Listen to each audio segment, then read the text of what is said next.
Warning, censorship. Warning, censorship. I'm Constable Mackey for the Ottawa Police Service here to support this bylaw. Awesome. Hi, how are you? Not too bad yourself. Your Good. name and who you are? The Warrior Ottawa bylaw. Perfect, thank you. So we're here for inspection. We need to go upstairs. I have a summons issued to you as well. So. Can I see that, please? Yeah, I'll need to see your We're gonna ID as see. well. And we're also doing an inspection. I'll give Jim upstairs. Yeah, let me see some paperwork first. I'm standing now. I'm not closing my business. I am essential. I make people healthy. I don't put them in hospitals. And quite frankly, I'm ready to go stand in front of a judge and make that case. Well, folks, I'm with Zach Boissinot. He is the owner of A Foot Above Fitness. You might remember that particular operation. It is a gym in the Ottawa area. It was my very first I Will Open case going back to November. Zach, you have some bad news to report. It seems that the local police and bylaw have ramped up the clampdown on your gym. So Tuesday of the week that passed, I had 4 police cruisers and 3 bylaws cruisers all show up to my front door. I videotaped 9 minutes of interaction. They tried to come in, force their way in, pure intimidation. They gave me 2 court summons. My court dates are for June 18th, so there's a long while before any of that stuff happens. But I didn't let them into my business. I wasn't interested in their services. I told them thank you and have a good day.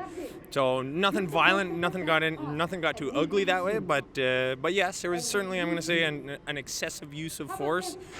How's it going? Hi, I'm Lydia from Bylaw Services. Zachary Boissinot, I'm the owner here. Perfect. Sheriff's Officer affiliated with the City of Ottawa Bylaw Services. Perfect. I'm Constable Walker with the Ottawa Police Service. We're here to support bylaw in this case. Sure. I'm Constable Mackey for the Ottawa Police Service here to support this bylaw. Awesome. Hi, how are you? Not too bad yourself. Your Good. name and who you are? The Warrior Ottawa bylaw. Perfect, thank you. So we're here for inspection. We need to go upstairs. I have a summons issued to you as well. So. Can I see that, please? Yeah, I'll need to see your We're ID gonna as see. well. And we're also doing an inspection. I'll give Jim upstairs. Yeah, let me see some paperwork first. So yeah.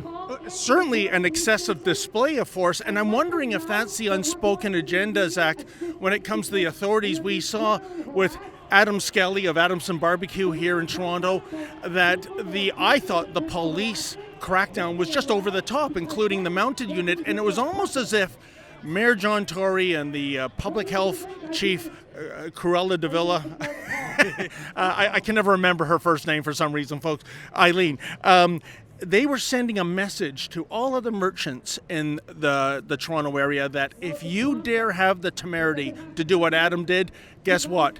You're let out in handcuffs, you're put in a cruiser, we have the mounted unit coming in, you're leading the 6 p.m. news.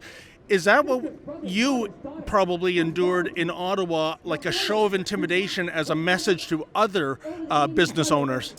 I mean, maybe there was no media that showed up for mine. Like, nobody came and made a show of it. CTV, CBC, any of the mainstream didn't reach out to me over this one either.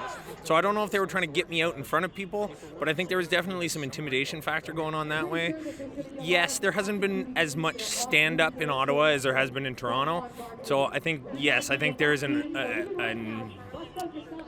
amount of force that's just not equal to the amount of urge that we have to stand up. Even looking around this square right now, this is crazy. Yeah. So yes, I don't think that the use of force or the show of force has been proportional. Because certainly you have no plans to respond violently. I don't think your gym is a storage cache for weapons. I mean, really, why, would there be such a police presence? And that's something telling you said no media showed up. This to them isn't a story, or maybe they approve of this descent into a police state that we're seeing in Canada right now. Well, that was it. So the last time you guys came out and did a story on me, CTV, CBC, a whole bunch of mainstream media had already picked up on my story, and I did not have as much traction as I did this time around. I've had something like 250,000 views on the video now, and so I assume this has landed on somebody's front lap or on their lap in terms of mainstream media, and nobody's reached out to me this time around. So I don't know if they're scared to put my story out this time, because I mean, I'm standing now. I'm not closing my business. I am essential. I make people healthy. I don't put them in hospitals. And quite frankly, I'm ready to go stand in front of a judge and make that case. So I don't think that that's something. I don't think that's something they want to give me any camera time for. And one last question, Zach. Moving forward, what is the situation with A Foot Above Fitness? Are you still opening your doors for members, regardless of these mounting fines that you're getting? Yes, we're running the same business model as the day that I opened. I'm not doing anything different. I have not changed any of my membership process in terms of any of this virus. I'm open for business, and I will continue to stay open for business until somebody takes me away in handcuffs.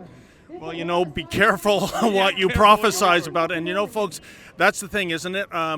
We are standing up for people like Zach. We have Fight the Fines. We have I Will Open. If you want to go to one of those websites and help us crowdfund the legal fees for people like Zach, that would be greatly appreciated. For Rebel News, I'm David the Menzoid Menzies. Hey folks, are you a business owner and you are sick and tired of the authorities telling you to keep your store closed? Well, if you plan to open up illegally, I want to hear about it. Please go to iwillopen.com. That's iwillopen.com.